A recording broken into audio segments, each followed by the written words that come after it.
The NFC Championship game was a blowout. The Philadelphia Eagles destroyed the Minnesota Vikings. Now, majority of football fans probably thought the Minnesota Vikings were going to dominate the Eagles, or at least they'll beat the Eagles. But Nick Foles had something else in mind as he destroyed the number one defense, the Minnesota Vikings, by 31 points and earned a trip to the Super Bowl 52 in Minnesota. If the Eagles and Nick Foles play the same way they did against the Minnesota Vikings and play that dominant offense and defense, then I believe they have what it takes to beat the New England Patriots in the Super Bowl.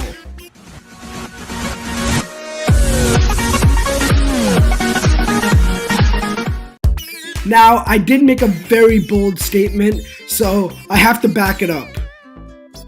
First off, if anyone knows or watches football, probably know that the New England Patriots have been a dominant team for a while, regardless of the cheating they do, which they do cheat a lot, but at the end they still are a very dominant team regardless of that. And me saying that the Philadelphia Eagles, a team that was the underdog against the Falcons and the Minnesota Vikings, but they're the number one seed, which makes no sense. But since Carson Wentz got injured, Nick Foles came in. So no one expected the Eagles to actually get past the Falcons. But in fact, they got past the Falcons and Vikings to the Super Bowl.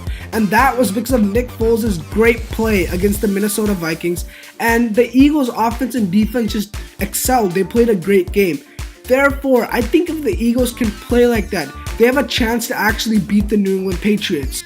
I want to talk about two things which are really big, and I feel like these two reasons are why the Eagles actually stand a chance against the Patriots and can beat them.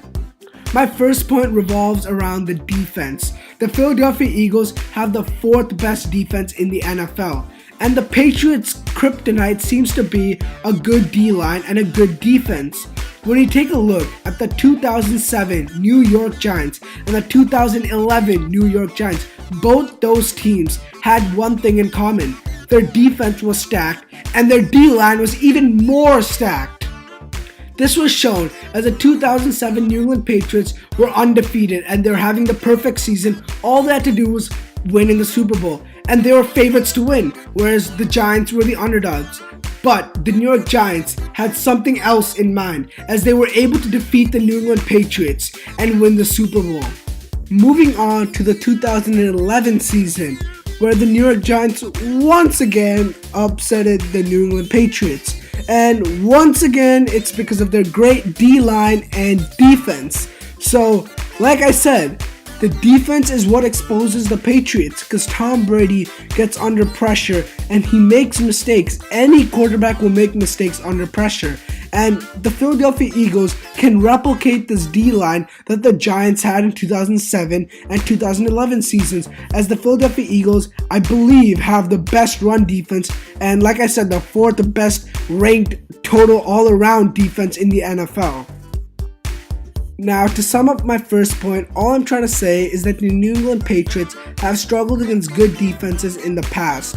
And right now, the Philadelphia Eagles have a great defense, and I believe that if they can put constant pressure on Tom Brady without sending the blitz too many times, but yet get pressure on him, then Brady will start making more mistakes, and that'll give the Eagles a good chance at winning the Super Bowl.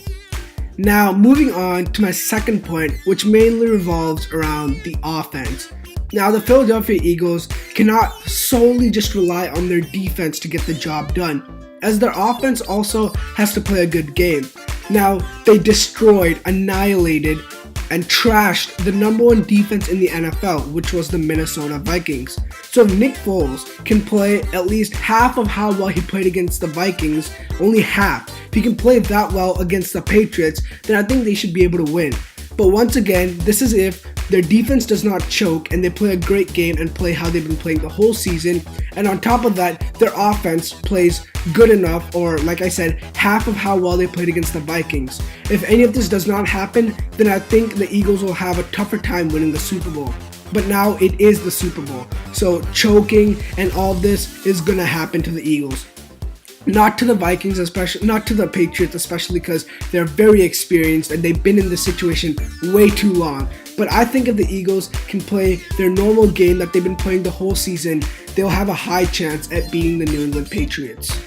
To sum up this video, I'm basically trying to say if the Philadelphia Eagles can play how they played the whole season, then they'll have a high chance at beating the Patriots. Their defense has to come and play well. Fletcher Cox, Malcolm Jenkins, and Jalen Mills will probably be the key players on the defensive side, while on the offense, it will obviously be Nick Foles, Jay Ajayi, and Alshon Jeffrey. And if these players come to play and the team as a whole comes to play, I think they have a really high chance at beating the New England Patriots. Even though experience does matter, like I said, the Eagles have the chance to beat the Patriots. Now, the Patriots are very good, and when it comes to Super Bowl, it's really hard to beat them, and we have seen that as in the past they've been controlling the NFL essentially. But the Eagles, looking at how they've been playing this whole season, looking at how they dominated the Minnesota Vikings, all of that makes me actually believe that they have a chance to beat the Patriots, and if all goes well, they will win Super Bowl 52. Anyways, thanks for watching. Don't forget to rate, comment, and subscribe, and let me know how I can improve in the future.